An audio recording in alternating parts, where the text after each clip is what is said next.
Hello, everybody, and welcome back to episode 82 of the Everything Motor Racing podcast.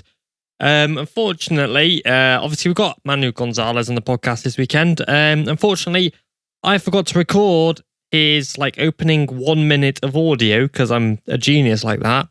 So we missed the opening tiny bit, but Cameron, our amazing editor, will, I'm sure, make it sound like you never even realised. But basically, the first little bit was just asking how he was, introducing Manuel and introducing Lauren on the podcast as well. It's just us three this week, and that it's episode 82, and that last year he ran 81. It would have been nice to have him on for episode 81. But apart from that, it's all good. I hope you enjoy the rest of this podcast, and we will be back maybe the week after with another podcast with a guest on. But yep, I hope you've had a good week as well as always, and enjoy.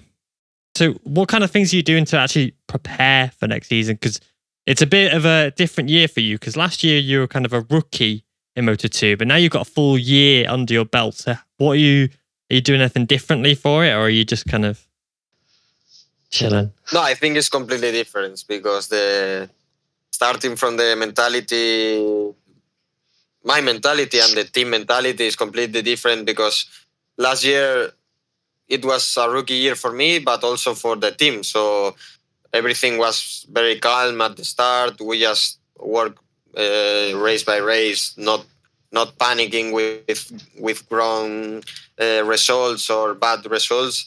We just try to improve and learn each other. And this year is completely different. We know everything. We know the bike. We know the work, how we work. So next year we will try to fight for the championship. At least try, no? That's why I came here to Valencia, to prepare me, and I hope the team is preparing even better. Yeah, because you, it's impressive, really. It's impressive that you already go for the championship, but you kind of have to. You've got to have that good mentality. I mean, the end of last year, a lot of people who may not have known who you were definitely found out who you were in the last final 3 races of the season, when you were battling in the top 5 in most races, battling for obviously a podium in Sepang at a track you've never even really raced at previously. So there's obviously you've made a big step at the end of the season. Do you feel that you can continue that momentum? Do you feel that there was maybe a change that was made in the season that's helped you to push your level up to the rest, to the front runners, or do you feel that it was, I don't know, what do you think made you have that massive improvement?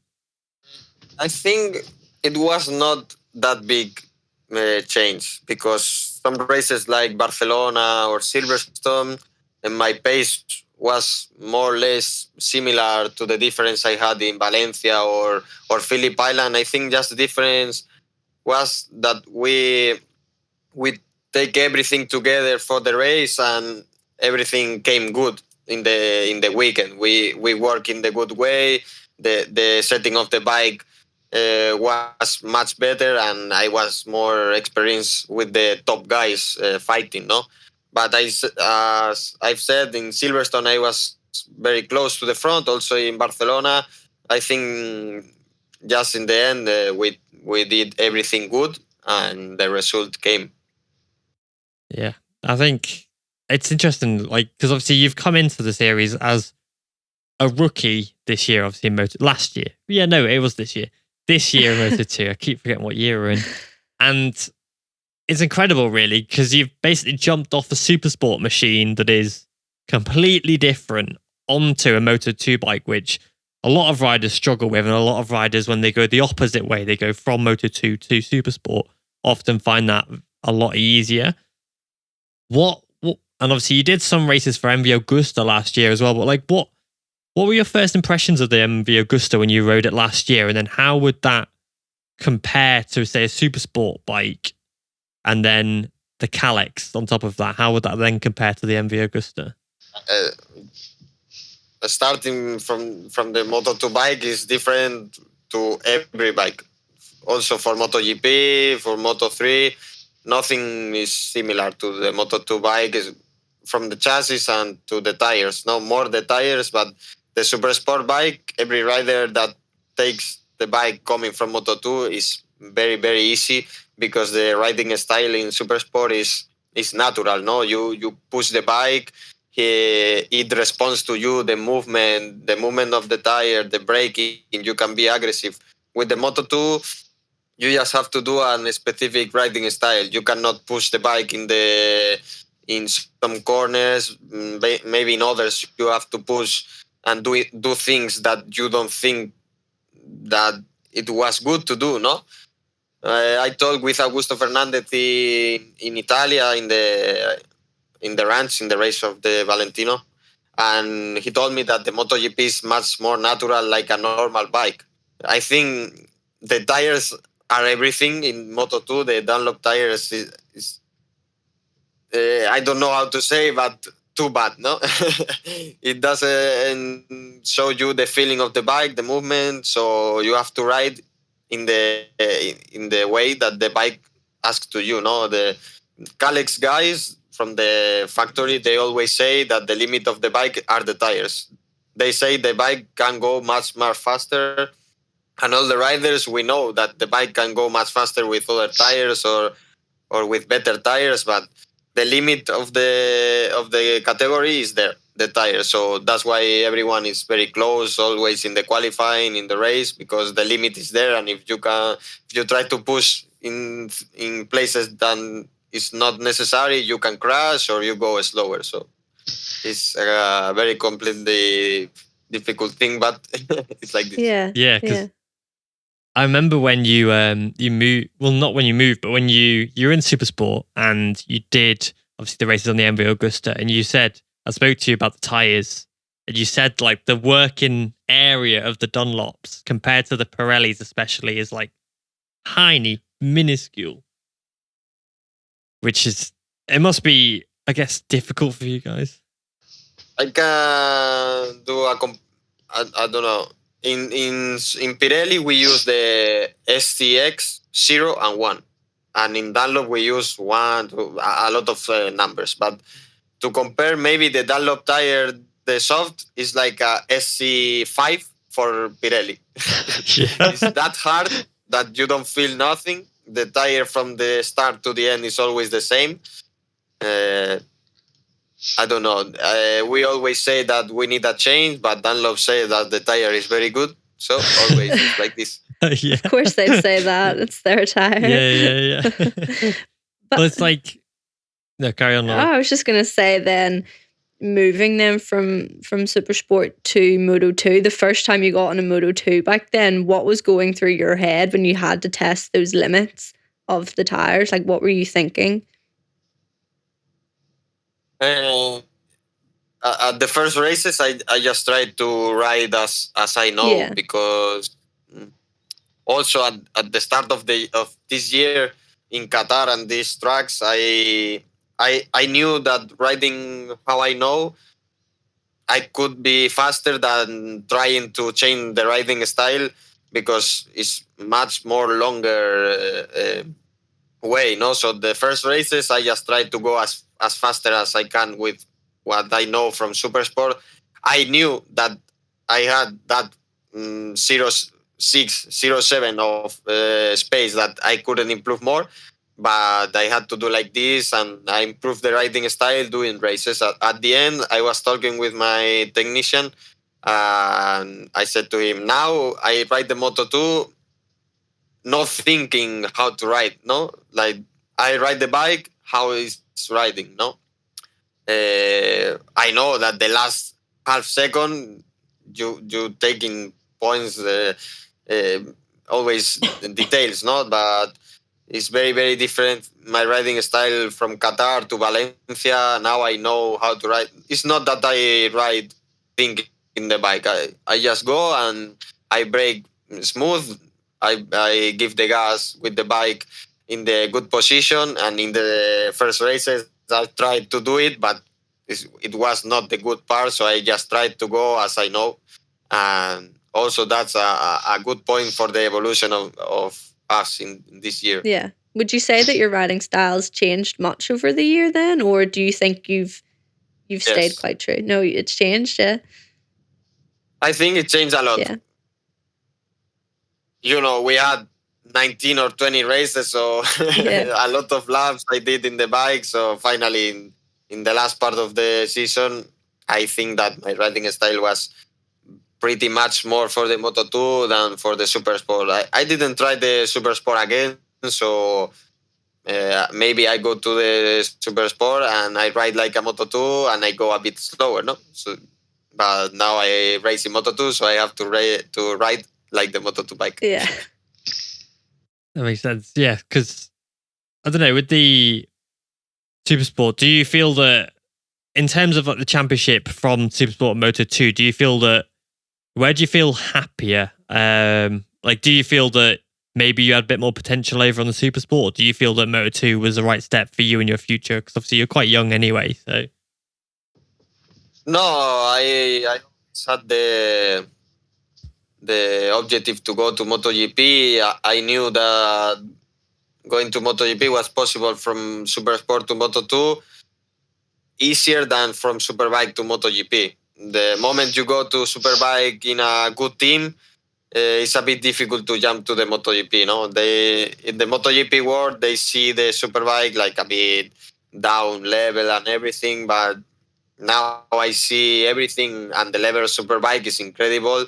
You can see Toprak and Johnny Ray. When I saw them, I was always impressed from them. Know what they did. Also in Supersport, to win is always very difficult in every championship.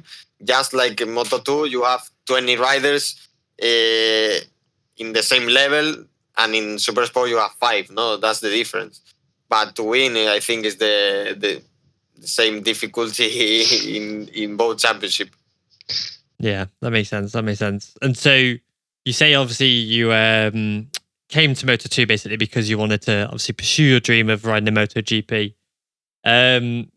Obviously you're signed to a Yamaha contract. So could you see yourself ever maybe potentially being the teammate of Fabio Quartararo in coming years if you win the championship? I hope no. My as you say, my contract is from Yamaha, so I know from my just myself. I think I say that to me that if I do this year well, I had the possibility to go to MotoGP.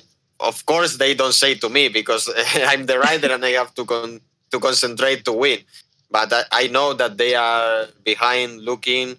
Lynn Jarvis and some guys inside my Yamaha that in the TV they don't come out, but they are really behind me, and I just don't think about it and do the better I can in in every race and try to do the best in this year, and they will decide what to do. Yeah, it's understandable. I mean, it's interesting actually because obviously you see a lot of manufacturers now these days, like Yamaha, where they're running just a normal Calyx like everybody else, but they're getting riders in on Yamaha contracts, much like KTM have done with their riders in the past, like Jorge Martin, Augusto Fernandez, Remy Gardner, Ralph Fernandez, you know, to basically lock you into a contract for this manufacturer with the goal of putting you into MotoGP.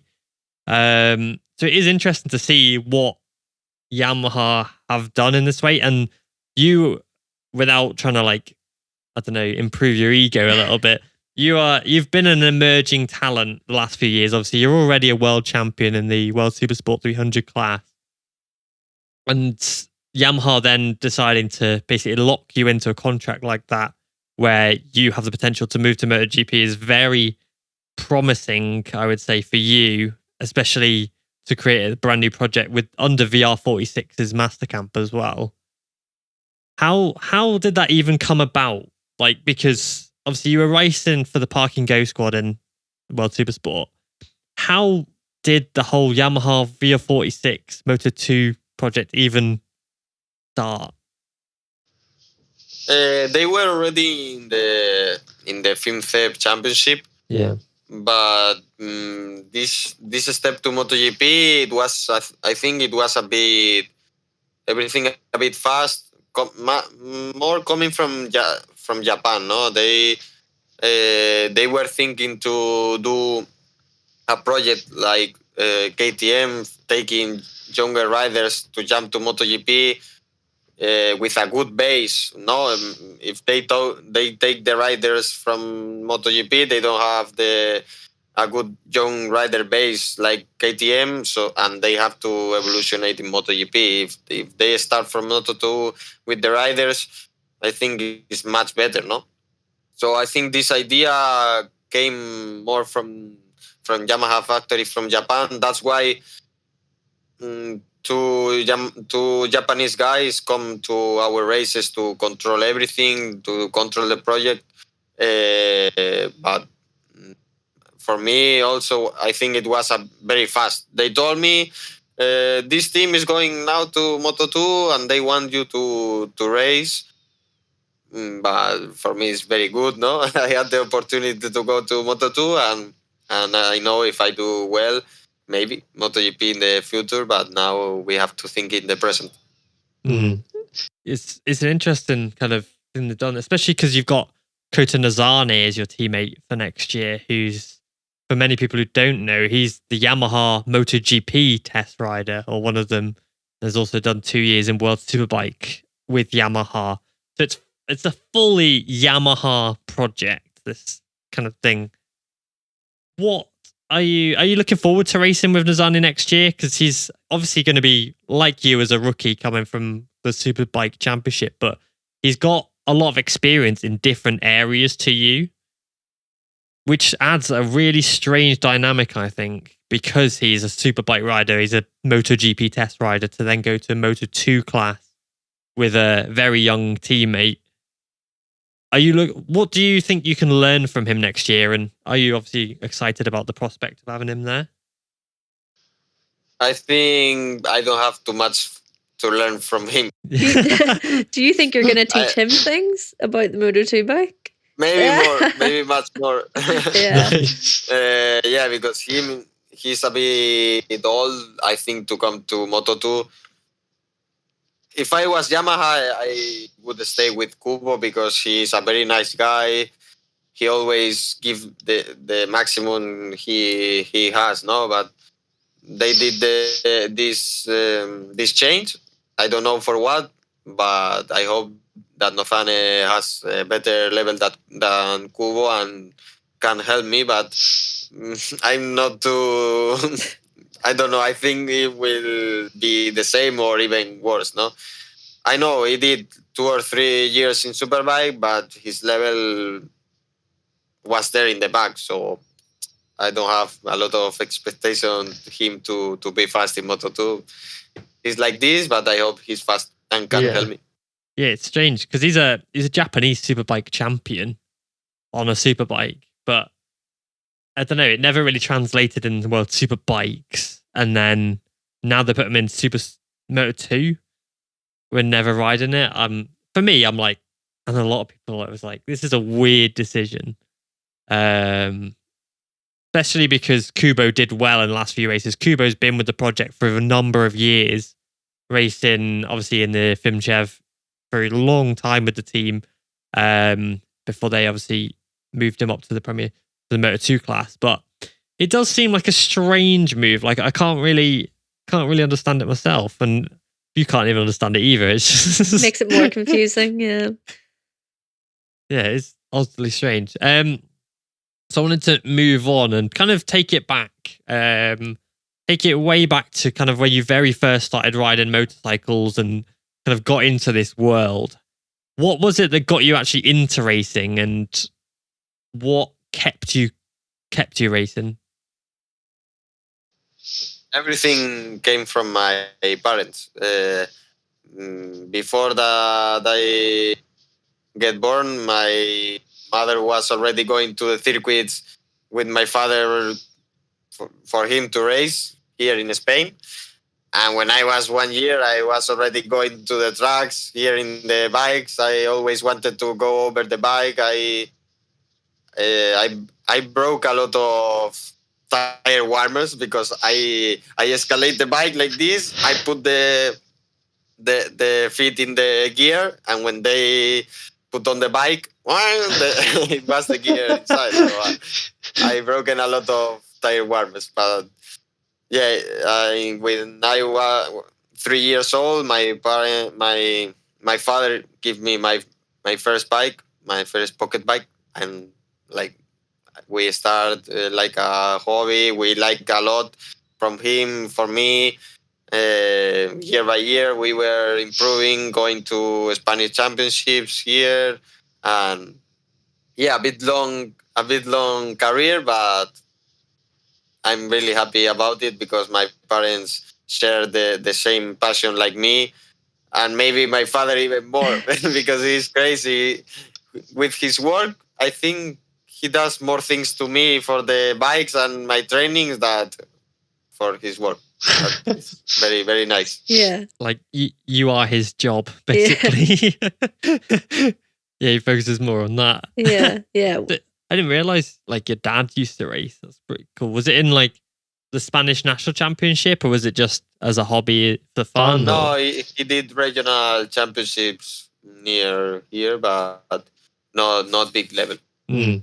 He probably looks at you then as a bit of an inspiration. Then he's like, "Wow, look at him! He's doing amazing." Awesome. So yeah, like this. Yeah, and then you obviously then progressed into like the junior, into the European Talent Cup, and won the championship there. But then made the step instead of going to the FIMC V Moto3 class, which is what riders normally would do. You've had kind of a bit of a unconventional rise into Moto2, which we've seen a lot of riders do recently, like Jake Dixon, for example, Rory Skinner as well has been quite unconventional. Augusto Fernandez has been quite unconventional as well.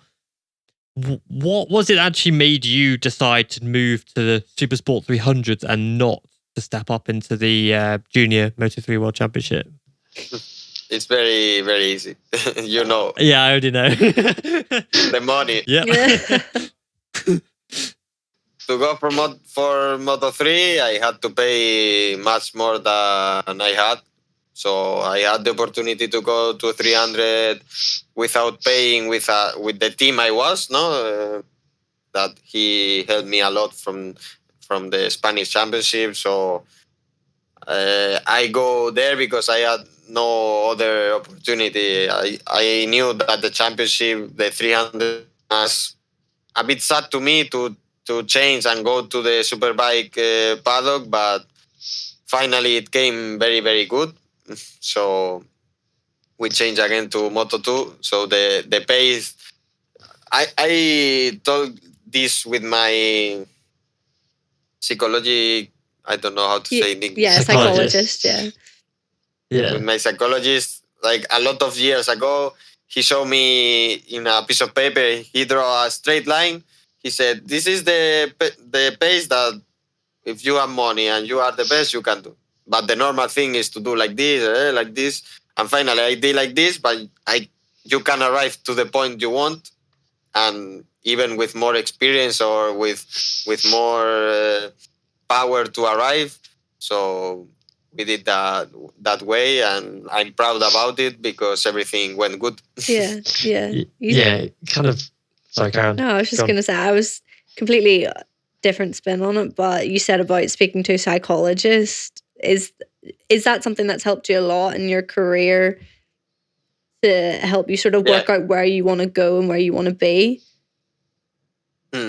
Yes, some years ago I talked with him a lot. Now not too much. Yeah. Maybe to prepare a bit some races at the start of the championship.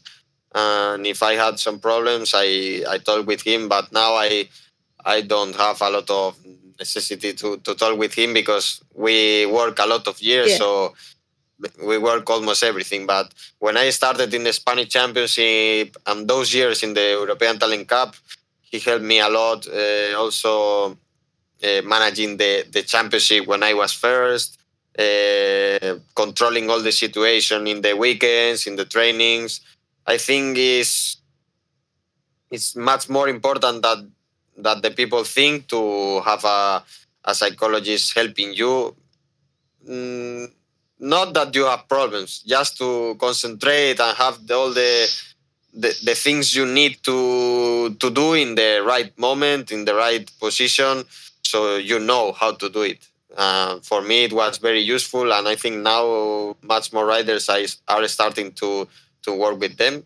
And I started a lot years ago. From it was very good. Yeah, I mean, it's such a big topic nowadays Mm. that, you know, a lot of people are like, oh, well, why are they talking to psychologists and stuff like that? But it's nice to hear it from a rider and your perspective on it and how much it's actually helped you. And it's not necessarily that you have problems, but it's more to help you work through. To improve more, of course. To work on areas and deal with situations that you've never been in before, like winning a championship. It makes a lot of sense. Yeah, definitely. Yeah, you know, in this world, every detail counts. So if you can take help from another person or another experiment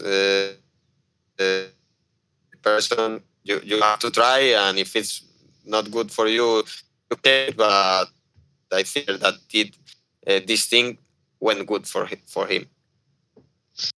Yeah, because you saw it's like when Fabio Quartararo a few years ago when he pretty much, to say, for lack of a better phrase, bottled it and completely kind of screwed his 2020 championship up through a lack of having a sports psychologist and other things. And Francesco Bagnaia last year doing the same and basically going on record to gloat and be like, I don't have a sports psychologist and I don't need one, kind of thing. And then he crashes out of all these races, and it just proves from what you've already said that it's really, really important and can really help kind of make or break your career as a rider. And it can be the difference, like you say, it could be the difference between getting these good results and not getting these good results. And I mean, if you can get this additional help, then it can only benefit you, you'd think. But I don't know, there seems to be a bit of a, is there, when you speak to riders in the paddock and things like that, do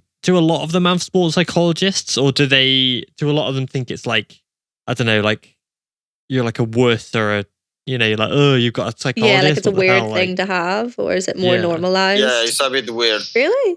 Is it? It's a bit weird. We don't talk a lot about these things, but the riders I ask, they don't use.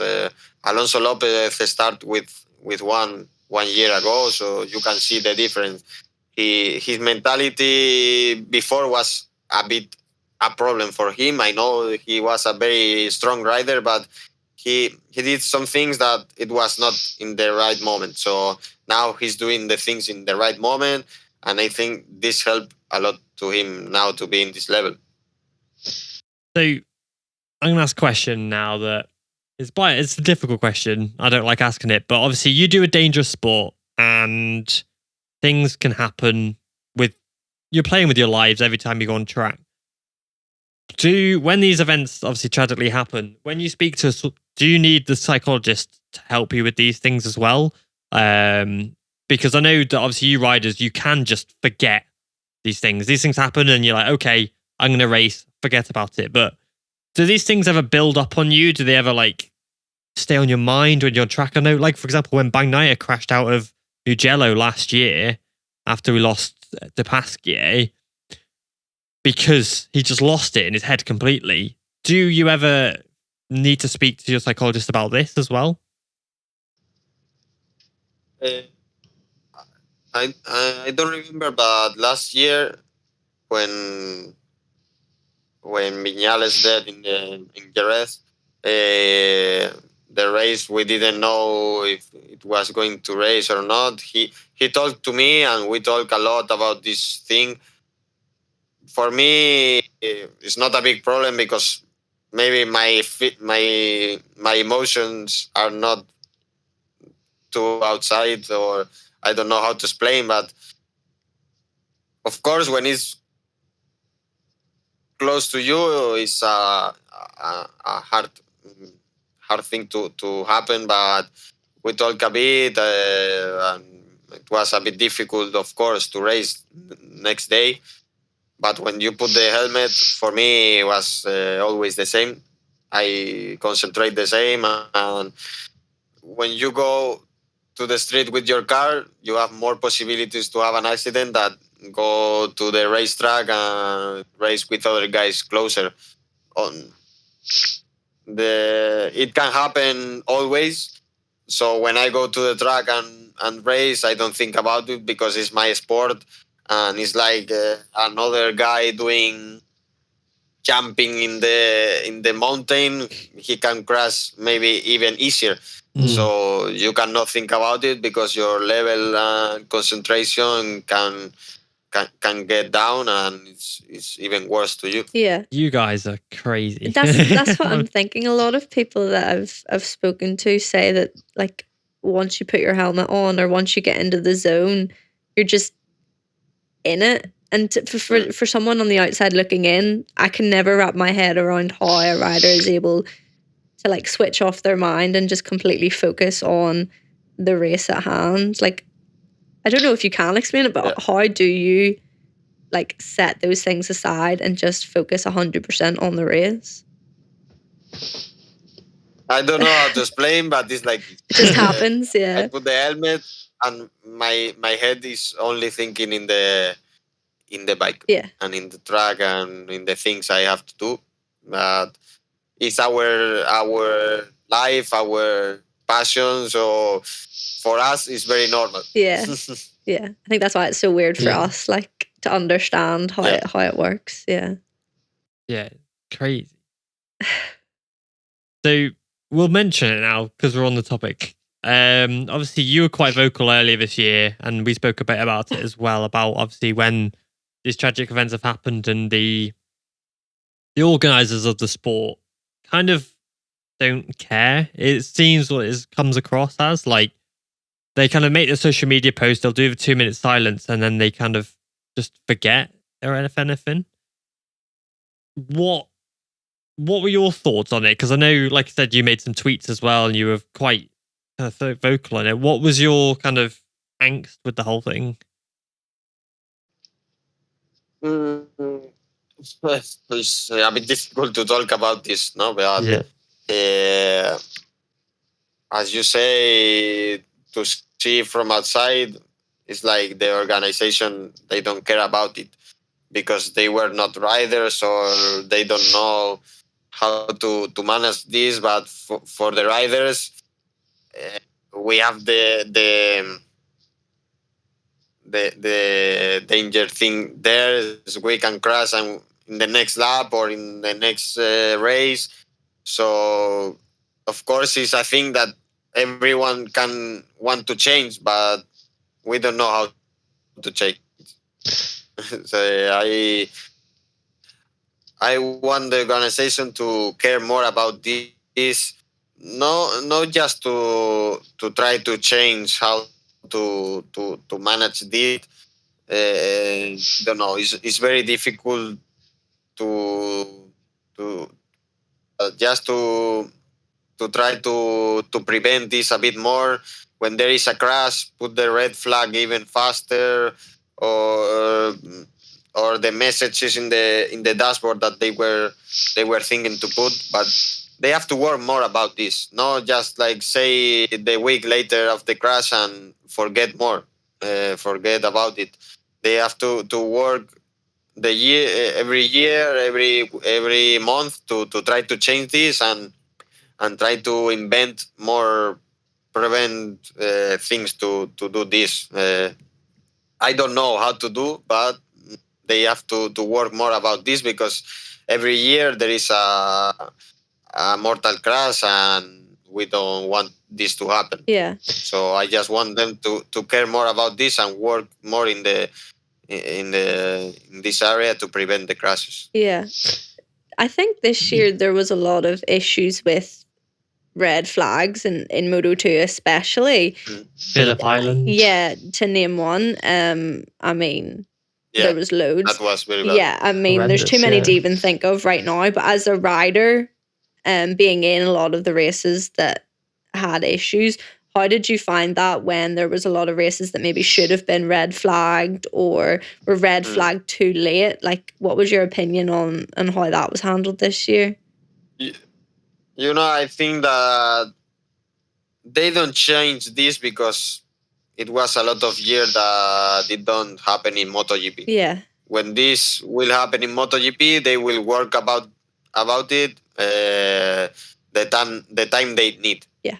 The next year, Moto2 and Moto3 will have less importance in the championship, and we don't want this. No, of course, for Dorna and MotoGP is better, but when this crash or something big happen, they will work about it. It's a bit sad, but it's like this, I think. No. Yeah, and in a lot of situations when you were racing and you could see that there was maybe a crash that had happened, did you think in your own helmet and sitting there saying that this race should be red flagged? Like, why are we still racing? Did you notice that issue?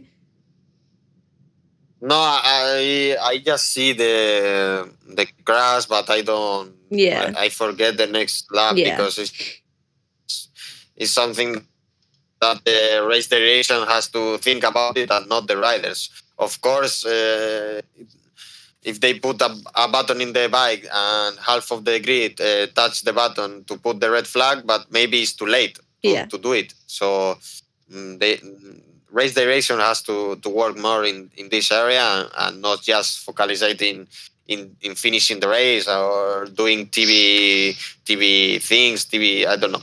Yeah, it's not about the show. It's about the safety of the riders at the end of the day. Yes. Yeah. Yes, of course. Yeah, it does, because it is scary. It does seem sometimes like they are kind of trying to prolong the show instead of kind of your safety and what you're doing on track. Because obviously you are playing with your lives, and sometimes it does seem like they are, and like you say, like, unless it happens in the MotoGP class, it doesn't seem to be as much of an importance, as much as a priority. Whereas if something, God forbid, was to happen in the Premier class, then they might kind of start to look down on it and then it filter it down to the other classes. But I think it will be like this. When it will happen in MotoGP, they will try to change. Yeah. Yeah, and it does seem like Moto2 and Moto3 in general are much less of a priority. Like, you've got MotoGP, that's the main show, you get the sprint races, you get all these things, and then if it's raining, it's always Moto3 that's first to be cancelled, and then Moto2, and you understand it because that's where the money is, but then that shouldn't also apply to safety regulations, that shouldn't also apply to everything else, because you are still as equally as important as the rest of the guys. But it just seems like MotoGP is Dorna's little baby, and then the rest are kind of just an afterthought. Play for yourself. Yeah. So moving on to something a bit more cheery and happy. Obviously, you're already, not many people might know it actually, you're already a world champion in the Supersport 300 championship when you picked it up in, was it only your second year in the class when you won the championship, 2019? Yeah. So it only took you 2 years. And you beat Ana Carrasco and Mark Garcia to that title as well, who were already world champions in that class. What was that like? Because as we know, Supersport 300 is a scary class. You've got 20 riders that can win races. I'm looking down the list now in 2019, and a lot of these riders have gone on to achieve a lot of things, or they've won races in the same class, or they've won, Spanish championships. What do you have to do to win in that championship? Because like I said, anyone can win because of the way the races are and the battles. So how did you manage to kind of get a level on everybody else, including ex-champions? To win there, I think you have to think much more in the bike and try to be in the right position the last lap. You can do what you want all the race, but in the last lap you have to be in the top 4 and prepare the overtake in the corner. You want to do it, but you just have to think. 50% have luck, because maybe you can prepare the overtake, another rider came behind and push you out of the track and lose the race. It happened to me sometimes, no? But you have to think more, prepare good the last corner, the last lap, as I did in Aragon, as I did in the races I won. it was like this. I was always thinking where was the right position to be in the last corner and try to win. Uh, you can win the championship without changing the setting of the bike, just changing the gearing of the track, because the riding, you can be 1 second slower and take the slipstream of the guy in front of the first, and you can stay behind because the slipstream gives you 1 second. Yeah. This last year, I think the cheating is more normal, because some guys won races escaping like 20 seconds, and the year I won, it was impossible to escape. I was maybe in one track half a second faster than the guy behind, but it's impossible because they take this lifting and they overtake you. So if you see a guy winning, going 10 or 20 seconds, 99% he is cheating on the bike. So the last years is a bit sad like this, but I think it's happening.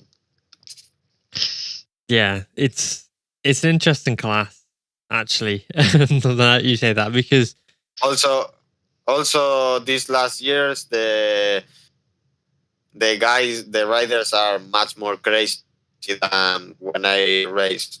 If you see races of 2019, the battle was not this hard, was not this crazy. The riders we raced, we were more, I don't know how to say, but we think more over the bike. The groups were 6, 8, 10, not 20 riders, 6 riders in the same line in the race. Those things, the year I raced, it was not normal. But now it's coming normal, and every rider just want to overtake, go inside, go outside. I talk with some riders of 300, and they say that they don't care about the other riders. They just inside, touch, go, try to overtake in every corner. But I don't know. I just don't think more about this category because it it it gave me good moments, but it's a category they have to change the bike or they have to change something because it's too dangerous. Maybe they put 30 horsepower more to the bike and the riders can escape, can battle less, but they have to change something because it's too dangerous. yeah, you are right. Like, there's a lot of controversy around that championship in the last few years because of how dangerous it has been as well. Like the overtakes you see, and you see, like you say, like 8 riders going into one corner, and in the top, you've seen, like, I can't remember who it was, but there was riders themselves from the championship complaining that not even, you could be the best rider on that grid, you could be the fastest one there, but you could finish 10th in a race after leading for the whole thing because all 9 guys behind you have managed to get slipstreams and basically overtake you for the win.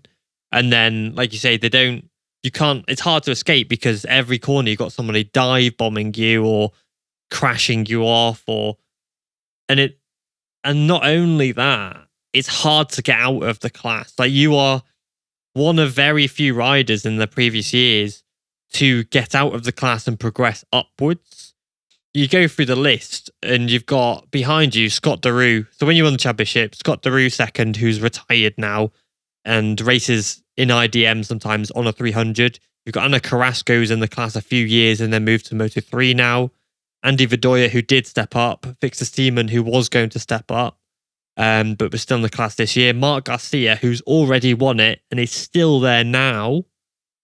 And then you go down even further. Kevin Sabatucci's still there. Buis has obviously stepped up. But it just seems like it. And Samuel Dazor is still there. You know, it just seems like it. You get in the class, and unless you win and show a bit more, you can't get out of it. Yeah, it's like this because they don't watch too much the riders there, because every rider can win the championship or its race, or the teams don't look too much the riders there. They just want them to pay to race in Supersport. So I had the luck that my team wanted to go to Supersport with me, and they helped me a lot to go there. And they are still with me managing my career, so I had the opportunity to go with them. And not too many riders had this opportunity, and the riders who had the opportunity didn't use it well in Supersport. No, because what was his name? There's an Italian guy who was second years ago, and he's still racing 300s now. And every time I see his name, I'm like, why? Alfonso Coppola. That's it. He went to the Supersport with GMT 94.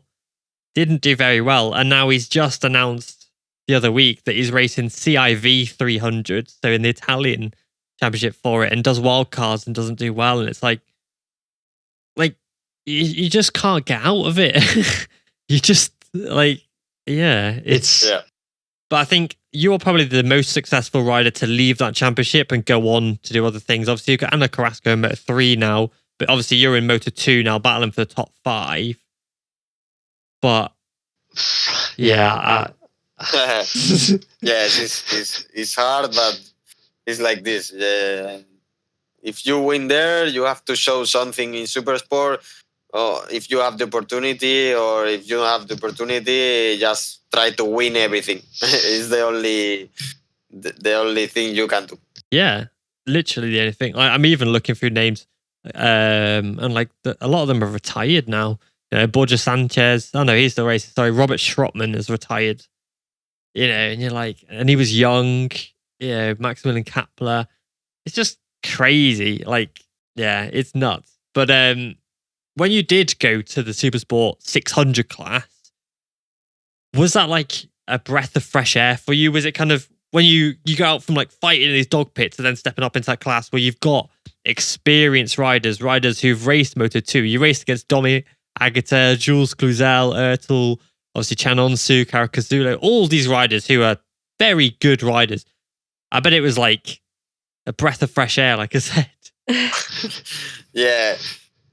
Also, my father tell me that he was much more calm when he saw the races in the Supersport than in 300, because in 300 it's much more dangerous.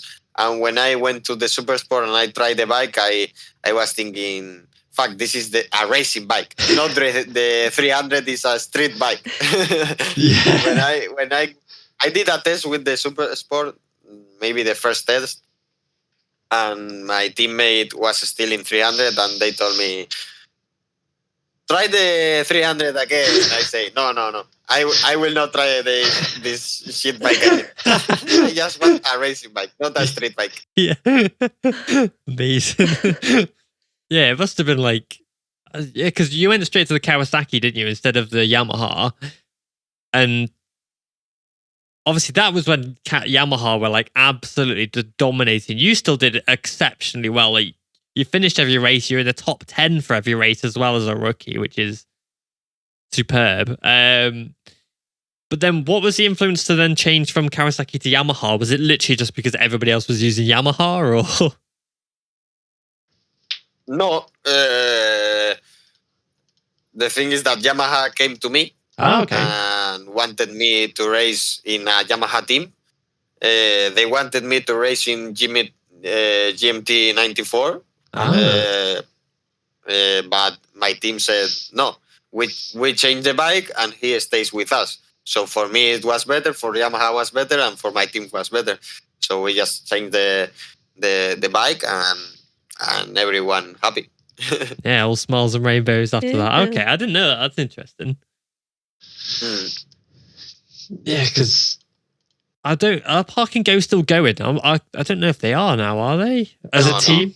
They're not. So no, they just want to follow me, and the last year I was the only rider racing there, so they closed the team. Everyone asked them to do the team again because it was a really good team, and some riders ask him, but you have to do the team again. I pay you 200 euros and everything, but they don't want to do the team again, and they just want to follow me and grow up into MotoGP. Maybe that's something you can go back to then when you've finished racing. Start up a team. Yeah. It already seems like the Manuel Gonzalez racing team, so you could just do that again. Maybe. Yeah. I don't know. Just keep Maybe it all the it same will be and nice. put your name on it. Yeah, that could work well. Yeah, it can be nice. Well, I've just done Yeah. some Googling, and I didn't realise that Chaz Davies won the World Supersport Championship with them as well back in 2013. I didn't know that. Yes.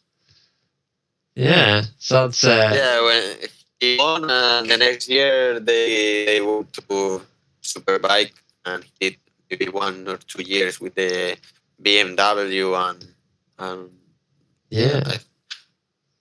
So yeah, the team has some experience in Supersport and Superbike. So when they came again in 2017 in 300, they were competitive again. Yeah, they were like always good. You raced, I'm just trying to think as well, because you raced as well. What was the team you raced before that? The one with the blue, yellow, and red livery. What team was that? Yeah, I can't remember. MS Riding. That's MS Race. MS Racing. Because they've got, is it Unai Oride? With that team, yeah, I started with that team in 2014 in the 80cc Spanish Championship, and I did like 5 years with that until 300. Bloody hell.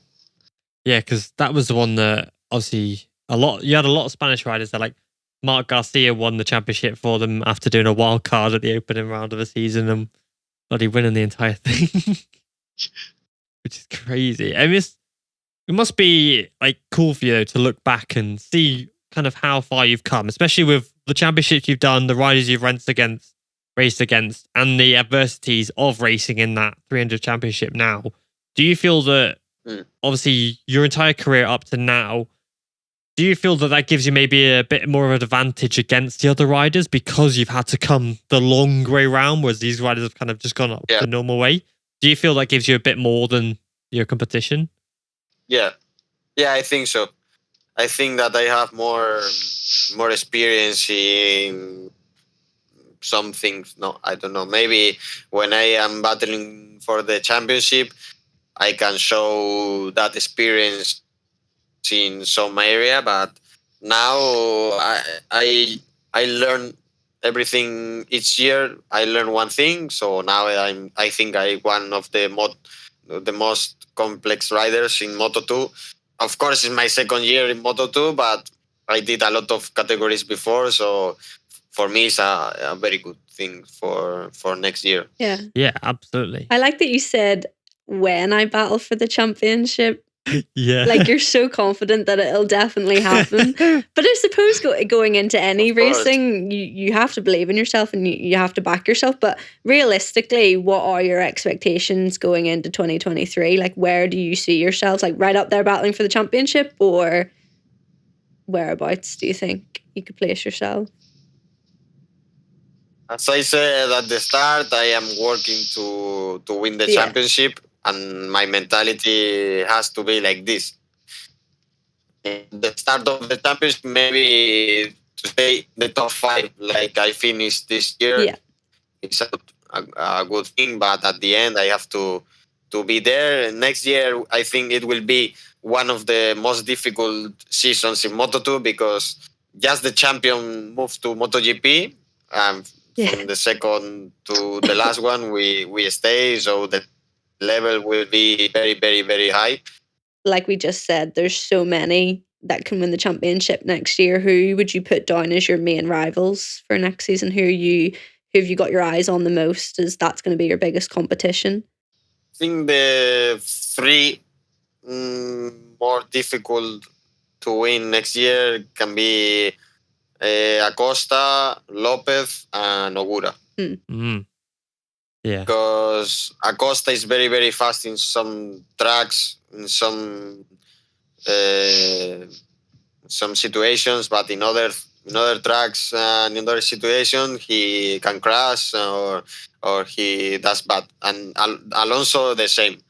But Ogura is a rider that crash not too much. He uses his head more than the other two riders. Of course, there are some tracks that he's not very fast, and I can use it because I think I'm a rider that can go fast in every track. But of course, in some tracks I can be much better. But next year I will try to be in the top 3, top 5 in every race, and try to finish every race, use the head, and that will be the difference the next year. Yeah, it's all about like consistency, isn't it? Because if you can make sure you finish every single race and you kind of get in top 3s, top 5, by the end of the year, you'll be well in there for the championship fight. Yeah. Of course, you will be there. Yeah. If you do if you see the points of the first rider that won the championship, the media points they won each race is like P4 in every race, more or less. So if you are there every race, of course you will be in the fight for the championship. Yeah, 100%. Consistency is absolutely key. I mean, this season proved it. That consistency. Yeah, Bagnaia proved that, didn't he? In a lot of classes, it proved that consistency is the answer to a lot of things. Yeah, like Augusto Fernandez, for example. Yeah. Okay. So we're probably going to wrap it up, but I ask this question to every podcast guest. Maybe because you're a Yamaha rider, it'll be biased towards a Yamaha, which is okay. But my question is, if you could ride any bike at any track ever in the world, what would it be and why? I will take the Yamaha MotoGP, of course. Yeah. And the track, Spa. Oh, yeah. Nice. Best answer I've heard so far from someone. That was a great answer. That track is too good. Yes, we have to race there. We have to race there. Petition to race in Spa. I would love to see that. MotoGP people ever do it? Because the Endurance went there, didn't they, this year? Yeah, but the safety is not very good. Still not very good. They have to do too much changing of the walls because they are too close to the track. Yeah, unfortunate because they try to do some laps there with any bike with people. No, in a private a track day. Yeah, we'll be there. We'll come too. That sounds like great fun. We'll try. I will try because that track is too good. I'd love to go. Yeah, even to watch Formula 1, I'd love to go. I think it would be amazing. I went to watch 24 hours of GT3 this year in July, and it was incredible. Oh yeah, especially when they go through like Eau Rouge, and it's like, oh, terrifying. Then you see, and then you watch the videos of the bikes doing it through Eau Rouge, and you're like, oh my god. Yeah. Oh, it's horrible, but fantastic. Good to watch. Okay, perfect. Yeah, so I think that's all we've got time for. I think your internet is crying out for a rest as well. But thank you so much for coming on the podcast. We really do appreciate it. And we wish you the best for this year. Obviously, win some trophies, maybe take home a championship as well. Yeah. And then thank you for inviting me, and I will work every day to be champion in 2023. Yeah, sounds amazing. You should dedicate your first win to us, I think, since we've talked about it so much. Thanks to the Everything Motor Racing podcast for believing in me and talking about it so much. I wouldn't mind that. It'd be good. God, yeah. But yes, thank you for coming on. We do appreciate it, and we'll be back next time. So thank you everybody for listening, and we'll see you next time. Bye-bye. Bye. Bye.